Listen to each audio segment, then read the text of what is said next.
देखो तेरा भैया भोंसरी वाला के कैसे भौजी के लहंगा उठा के पता ना भौजी के क्या देखल चाहता। अरे भैया भोंसरी वाला भौजी तो लगे बा पटा के पेल देगी भौजी के सामान दिखाई दे दी। तो क्या हाल बा भाई, तो आज हम फिर से पेल ले बनी जीतू जितेंद्रा के। तो भाई लोग आज के वीडियो बहुते खराब बा और बहुते गाना फार बा, ऐसे कहते हैं भाई लोग अपना कान में हेडफोन लगा के वीडियो देखिए तो बहुते मजा आई। तो वीडियो बना के बस एक ही मकसद बा और एक ही मकसद रहला आप सभी को दिल से हंसाने के लिए, ना किसी को दिल को ठेस पहुँचाने के लिए। तो वीडियो पूरा देखा देखने के बाद मैं भूल जाऊँ। तो बिना कोनो लाना लहसुन के आज के वीडियो स्टार्ट करते हैं। देखते है भाई लोग भैया भौजी भोंसरी वाली दोनों आपस में प्यार करते हैं, लेकिन जोश जगता हमारा। अब तो नहीं बताओ भाई लोगन कौनो वहाँ प्यार करी तो देखला के बाद में हिलावे के मन करी कि ना करी, करी जरूर। लेकिन हम कहल चाहते हैं भैया से और भौजी से जब तुमके प्यारे करे के बाद तो कैमरा बंद कर ले आप पहले पहले करके फिर वीडियो बनाओ। का कहता रू छोड़ा ये मरद अब दर्द ना सहाई। अरे भौजी भोंसरी वाली खाली तो सुंगता खाली पकड़ के रखे बा तो दर्द करता। अब मान ले गलती से अब सामान पेल दी तो बाद में कभी जा हम तो मर गए तार बहन तो बहुचौधी करता रू। पहले रहता था फुला के फैला के रख ले बारू, अब कर तो छोड़ा मर दर्द करता। तार बारे में हम नहीं जाना कि तू नजर के छिहत्तरी बारू। भोरा ही करब गरम पानी से सेकाई।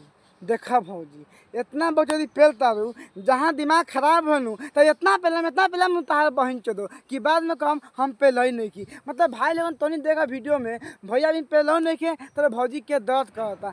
अरे भौजी तलार चटबू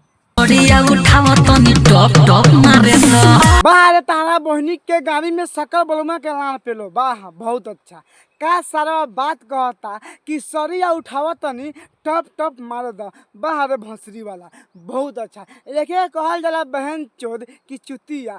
अरे भैया भोंसरी वाला जब तो टप टप मारे के बाद तो अपने से सारी उठा के पेल ले तो भौजी काला कहता रे भौजी तो ऐसे आई आ चिते हो जाई आ मरवा ली आ छोड़ दी जौन हो घाटा ना पा तारा ना हो सारपुर छुछू न कि टप टप मार द आ झाट ना छिलब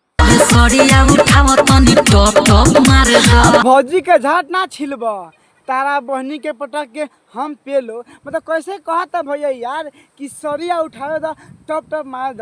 अरे भैया हम मानता नहीं कि तारा मेहरारू बिया, हम मानता नहीं कि तारा पहले भी दे बिया, लेकिन तू कहता न भौजी से कि उठाओ सारी टप टप मार द। ई तारा बात सुनला के बाद में हम ऐसा लगता कि तू बड़ा चुतिया वही सबके सामने कहता उठाओ सारी टप टप मार द। मना भाई लोग वीडियो करत हुई तनी गाना सुनत हुई तो पक्का भौजी के पहले के मन कहते कि ना ई सारो का जानी ई बुढ़ छुछुनर बा।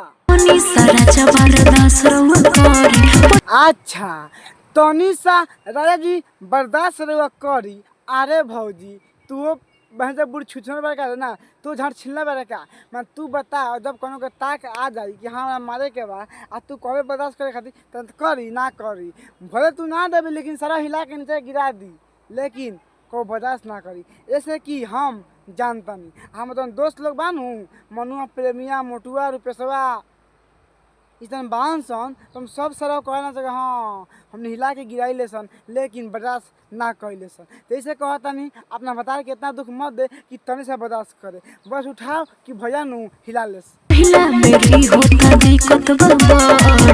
हाय सुनो पहला बेर होता दिक्कत बड़ी।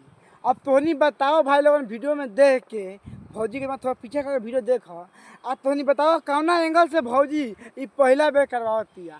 एक वीडियो में इतना बार देख रहे बानी कि सब कौन से ऐसे ऐसे ऊ मतलब इतना खराब वीडियो बना लिया यार कि सारा हम इससे खड़ा हो जाला। अब तो समझ सकता लोगन कि कथी खड़ा होकेला। लेकिन भौजी हम कहल चाहता नहीं कि तू पहले से रंडी बारे अच्छी हती बारे तो देत रह लेकिन रुक मत। बाहर सरौ झाटी में का ढील वाह बहुत अच्छा सरिया उठावे द आ तनी टप टप मार द।